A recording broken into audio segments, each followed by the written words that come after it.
नमस्कार मैत्रिणींनो, आजच्या व्हिडिओमध्ये ना 36 साईजच्या ब्लाऊजचे पेपर कटिंग तुम्हाला दाखवणार आहे बघा. तर व्हिडिओ लास्टपर्यंत नक्की बघा. तर शोल्डर, मोंडा आणि गळारुंदी वगैरे कसे घ्यायचे आणि किती घ्यायचे हे सुद्धा सविस्तर माहिती मी व्हिडिओमध्ये सांगणार आहे. तर बघा, 36 मापाचा हा ब्लाऊजची पेपर कटिंग आहे. नवीन ब्लाऊज, नवीन पेपर कटिंग. तर बघा, 13.5 इंचाची जी आहे तर ती ब्लाऊजची उंची होते आणि पुढे मी 14.5 आणि प्लस अजून पुढच्या पार्टसाठी अर्धा इंच एक्स्ट्रा म्हणजेच 15वरती मार्किंग करून घेतलेलं आहे. शोल्डर 5.5चे घेतले, मोंडा हा 6 इंचाचा घेतलेला आहे. आणि बघा, मोंढ्याच्या तिथून छातीचे मार्किंग टाकायचे असते तर तिथून 9वरती मार्किंग केलं. पुढे 1.5 इंच शिलाई मार्जिन घेतलेलं आहे. खालच्या साईडने सुद्धा पुढच्या बाजूने ना उंची कमी जास्त होते, त्यामुळे तिथे सुद्धा उंची पण चेक करून घ्यायची एकदा. पुढे सुद्धा अशा पद्धतीने उंची मोजून घ्यायची. कमरेचा चौथा भाग प्लस 1.5 इंच शिलाई मार्जिन आणि 1 इंच टक्ससाठी खालच्या. तर अशा पद्धतीने मार्किंग करून घेतलं आणि स्केलच्या मदतीने बघा रेष आखून घेतलेली आहे. चेस्टच्या साईजची सुद्धा रेष आखून घ्यायची, शोल्डरची पण. आणि नंतर फिटिंगच्या बाजूने सुद्धा अशा पद्धतीने पूर्ण आपण मार्किंग करून घेतलेला आहे. यानंतर पुढचा मोंड्याचा आकार हा 1.25 इंचावरनं आणि मागच्या मोंड्याचा आकार 1.25 इंचावरनं देऊन घेतला, कारण डबल फोल्डेड हा पेपर कटिंग आहे. यातच आपण दोन्हीही पार्ट, मागचा आणि पुढचा पार्ट कटिंग करणार आहोत. तर दोन्ही साईडच्या मोंड्याचं ना बघा, मी अशा पद्धतीने स्केलच्या सहाय्याने आकार देऊन घेते. जर स्केल नसेल ना तर तुम्ही दोन्ही साईडचं सेंटर काढायचं आणि तशा पद्धतीने मध्यातून आकार देऊन घ्यायचा. तो सुद्धा आकार खूप मस्त येतो. हाताने दिलेला आकारसुद्धा खूप छान येतो. कधी कधी मला स्केलचा जरी आकार नाही ना आवडला तरी मी हाताने आकार देते. यानंतर गळारुंदी 2.25 इंच घेतलेली आहे, कारण पुढचा गळा डीप आहे ना, तर डीप गळा असला ना तर गळारुंदी कमी घ्यायची. तर बघा, पुढच्या साईडचा 7.5चा गळा होता आणि खालच्या साईडने 2.5 इंचावरतीच मार्किंग करून घेतलं. वरच्या साईडने फक्त 2.25 इंच घेतलं शोल्डरच्या साईडने, परंतु खालच्या बाजूला 2.25 घेतलं नाही, 2.5 घेतलं. 2.25 घेतलं तर पुढे बघा गळा हा दाटल्यासारखा होतो आणि पुढच्या गळ्याचा गोलमध्ये असा आकार देऊन घेतलेला आहे.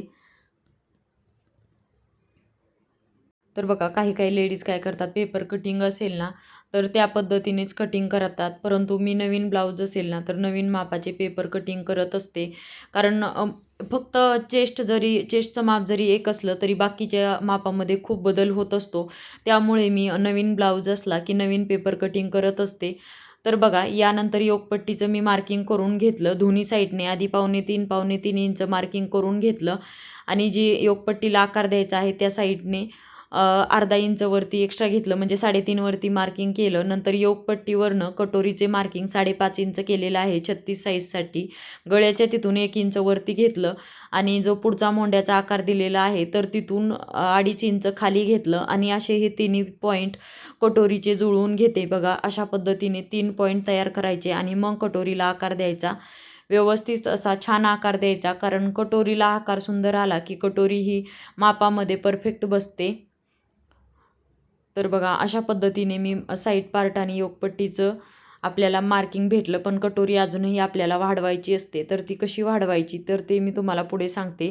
तर त्याआधी डबल फोल्डेड असल्यामुळे मी कटिंग करून घेते. बघा, तर मागचा आणि पुढचा दोन्ही पार्ट एकत्र असल्यामुळे मी आधी साईडनेच कटिंग करून घेते. यानंतर बॅक पार्टसाठी कशा पद्धतीने कमी जास्त करायचं तर ते तुम्हाला बघा मी दाखवते, कारण शोल्डर मोंडा हे माप तर सारखंच आहे.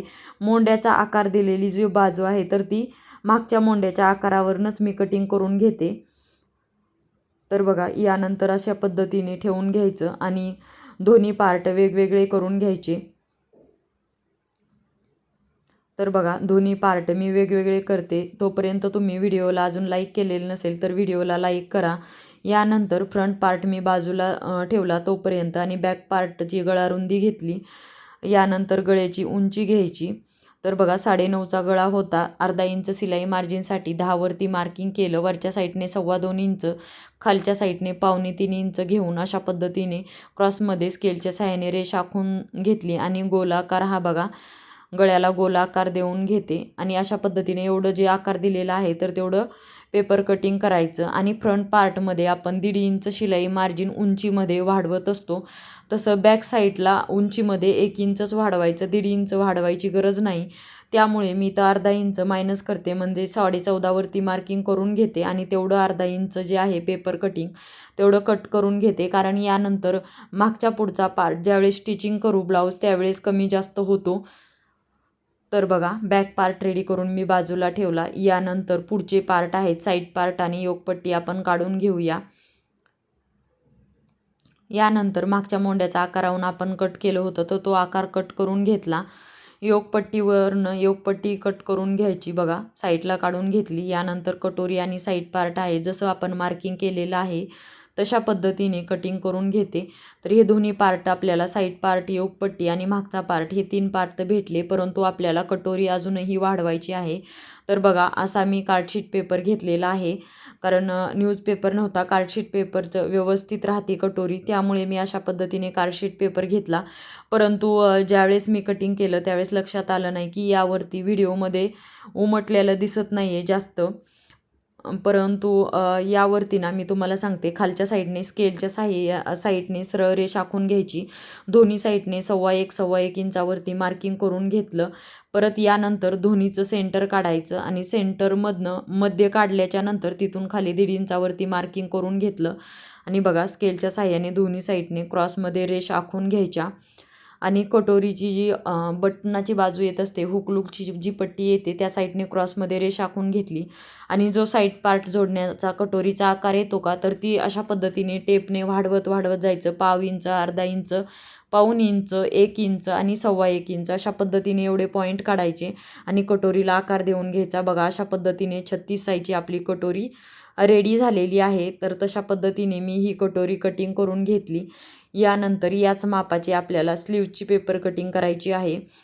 बघा त्याआधी कटोरीची जशी आपण मार्किंग केली का तशा पद्धतीने कटोरी मी तयार करून बाजूला ठेवून घेते. आणि यानंतर डबल फोल्डेड पेपर आहे. बाही जास्त लांब नसल्यामुळे बघा मी 5.5ची बाही लांबी आहे. अस्तरची बाही असल्यामुळे अर्धा इंचच एक्स्ट्रा घेतलेलं आहे. 6वरती मार्किंग करून घेतलं. यानंतर रुंदी जेवढे चेस्टचं मार्किंग आहे तर तेवढीच मी रुंदी घेतलेली आहे. जर तुम्ही 2 इंच सिलाई मार्जिन घेतलं तर रुंदी आहे तर ती अर्धा इंच जास्त घ्यायची. आणि बाही लांबी कमी असल्यामुळे 2.25 इंचावरती मोंडा खोली घेतलेली आहे, तिथून पुढे खाली 1.5 इंच घेतलं.